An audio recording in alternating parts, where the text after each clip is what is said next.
verse 25, we are introduced to the woman who had the issue of blood for 12 years. Now we know that Jairus has a daughter 12 years old, and this woman who's been suffering for 12 years, who Jesus will reference as daughter. Now that's a pretty long time to have an ailment. Anybody here ever had the same ailment for 12 years? Struggle with it? Deal with it? I just thought that was pretty interesting. Jairus has a daughter who's 12 years old. Here's a woman who's had the same ailment for 12 years, and Jesus calls her daughter. The only person he calls daughter.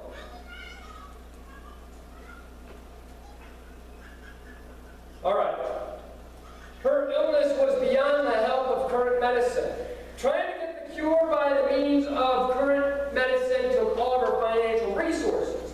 She gave everything she had in order to hold on to life, but the doctor's attempts made her worse, not better. And her issue of blood not only caused her financial hardship, but she is also now ceremonial unclean according to the Old Testament law, and hence she has little social interaction. Leviticus 15, verse 19. Aren't you glad we don't live under this law? Look at what it says. If a woman has a discharge, and the discharge from her body is blood, she shall be set apart 7 days, and whoever touches her shall be unclean until evening. So what this woman has done is she suffered for 12 years. What is this unclean woman doing in a public setting with people thronging around her, and then having the audacity to go out and touch the Messiah, making him unclean? Who does this brave woman think she is anyway? And look at what we do day in and day out with our lives. I'm a follower of Jesus Christ. Somebody else says, they're the biggest hypocrite I ever knew. Good. Because we go and we touch the hem of Jesus Christ. We go and say, Jesus, help me in this situation. Pull me out of this addiction. Heal me of this sickness. Heal me of this disease. Make a way where there seems to be no way. He says, who touched me? Oh, God hears millions of requests every day. He doesn't have time for me. That's so prideful and arrogant. Who do we think we are? He knows all the hairs of our head are numbered. He makes sure that all the foxes have a hole to go in. All the birds have a nest to lay in. Oh, God can't be bothered with me. So what you're saying is, you're not making yourself available for the Holy Spirit to be at work in your life that would give you a testimony that gives God glory. That's what you're saying.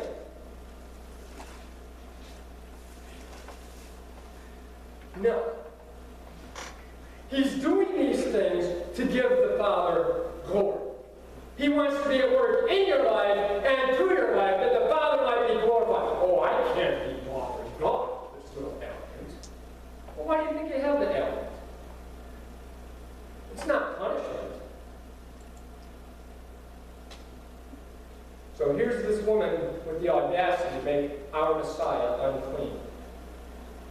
Her setting apart is not for 7 days. It has been going on for 12 years. Her faith was screaming out, I cannot live like this anymore. I can't do this anymore. This addiction is going on. I gotta let go of this thing. I can't do this anymore. And when we get that kind of aggression, and we say, Father, into your hands I commit my spirit. I can't keep fighting this on my own anymore. He says, oh, music to my ears. Finally. Finally. If only I could touch the clothes of Jesus. I don't even have to touch him. I just touch his clothes. Then I can be made well. Notice that when she acted in faith in verse 29, she was immediately healed. The blood issue dried up. Also in that very moment, Jesus immediately knew that the power had gone out of him. Notice that Jesus is not angry with this woman for touching him. He knew she had touched him, but stopped to ask the question, who touched me? He wanted to teach her something about her faith. The woman was healed when she touched him, but Jesus said, no, it's not that you were touching my garment that healed you, daughter. Your faith made you well. Go in peace and be healed of your affliction. Real, genuine faith requires action. Oh, I have faith in God. Well, God's speaking to you to do this. Oh, I can't do that. I thought he said he had faith. Faith without works is dead. A dead faith is a dead weight. Faith without works is dead. So if God tells us to do something, guess what? We do it. Why? Because we are obedient to the command of God. Studied in the book of James about all that. So we see that Jesus heals, and now we see that Jesus restores as we shift our focus back on Jairus and his 12-year-old daughter. So, part 2 of today's message is Jesus restores. Mark chapter 5, verse 35 to 43. While he was still speaking, some came from the ruler of the synagogue's house who said, "Your daughter is dead, Jairus. Why trouble the teacher any further?" And as soon as Jesus heard the word that was spoken, he said to the ruler of the synagogue, "Do not be afraid, only believe." And he permitted no one to follow him except Peter, James, and John, the brother of James. Then he said to the house of the ruler of the synagogue, Then he came to the house of the ruler of the synagogue and saw a tumult and those who wept and wailed loudly. When he came in, he said to them, "Why make this commotion and weep? The child is not dead, but sleeping." Now look at this next phrase. And they ridiculed him. But when he had put them all outside, no time for your nonsense, please, there's the door. When he put them all outside, see that? He took the father and the mother of the child and those who were with them. Who was with them? Peter. You see those three that were with them, okay? And they entered where the child was lying. Then he took the child by the hand, again touches her, and said to her, "Tabitha Kumi," which is translated, "Little girl, I say to you, arise." Not, "Little girl, I say to you, arise." He speaks to her in a tenderly caring way. "Little girl, I say to you, arise." Have Kumi.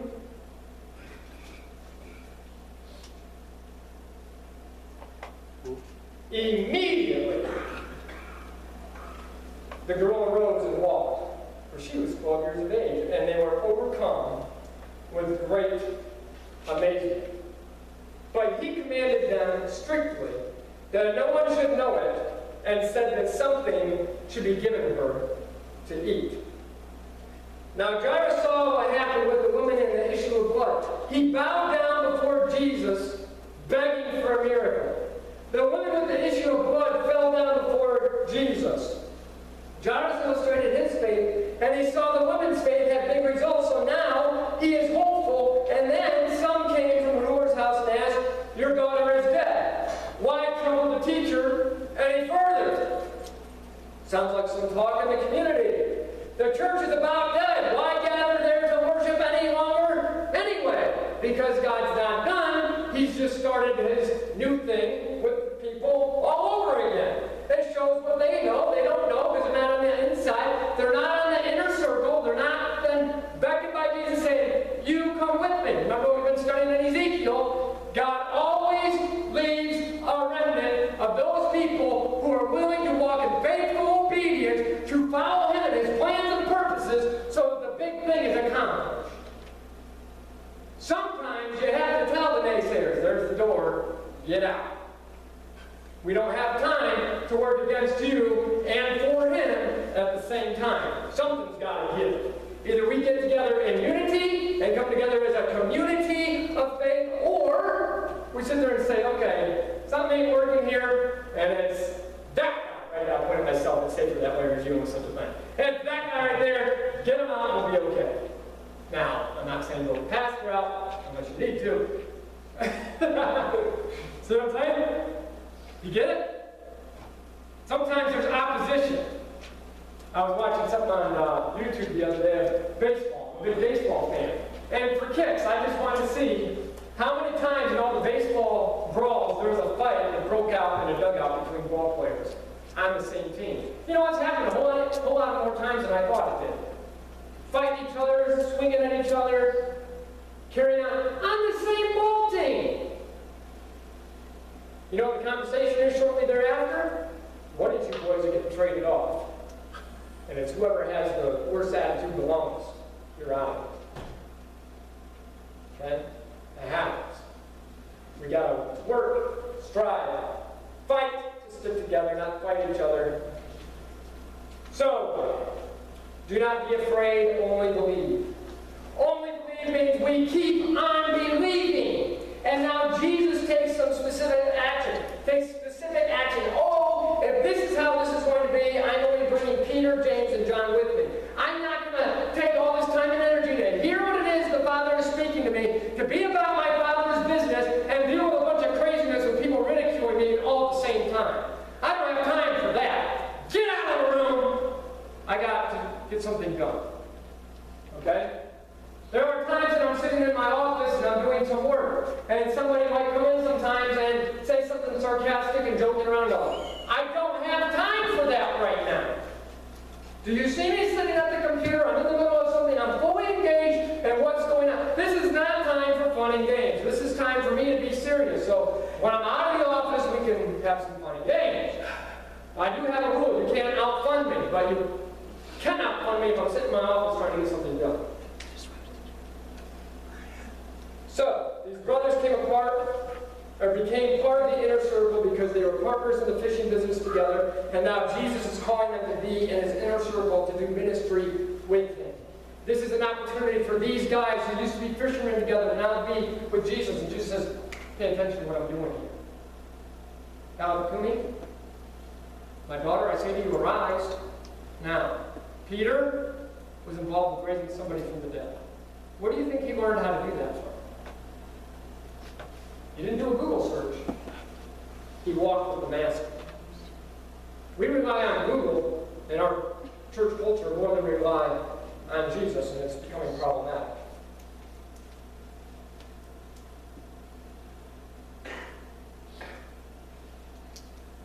There was not conflict among them. They already knew the concept of working as a team, which is crucial when we are involved in declaring life to overcome the whispers of death. So Jesus, Peter, James, and John go with Jairus back to the house, and there was a tumult with loud weeping and wailing. This was typical of Middle Eastern funerals. How did they get so many mourners at a funeral in the Middle East? You know what they did? They paid people to mourn over them. Oh, Carl's dead, there he is in the casket. Nobody comes to the funeral. I'll pay you $50 to come mourn for a preacher. That's what they did. Oh, he was a good man. Paid $50 to carry on like a crazy man. They could have been friends, but at times it was customary to hire professional mourners to weep over the body of the deceased. Now Jesus earned him some ridicule, and he asks, why are you doing this weeping and making all this commotion? He's looking at the hired people, and the other ones, oh,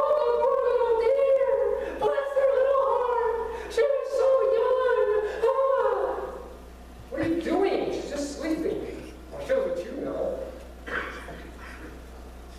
They ridiculed him, so he put him outside of the room. And Jesus took the father, the mother of the child, those who were with him, and entered where the child was lying. And now Jesus, yet again, makes himself unclean by taking the hand of the deceased. Her spirit returns to her, as we see in Luke 8:55, and Jesus knew that she should have some nourishment, which reveals he had practical concern for people. I'm going to ask worship team to come forward at this time. So get into the conclusion of our message.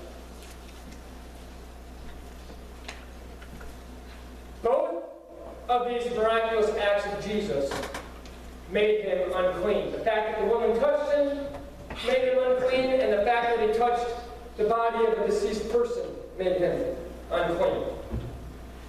Why would he do such a thing? He did it to restore others to a place of cleanliness. Jesus not only demonstrated great power, he also showed tremendous compassion.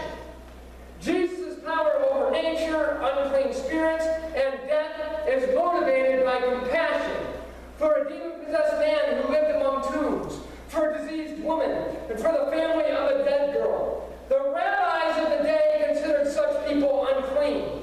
Polite society avoided them. It was an act of rudeness. The polite ones ignored them. However, Jesus reached out and helped those in need. He came to move them and comes to move us along from where we are in life to where we are destined to be. But there must be obedience on our part.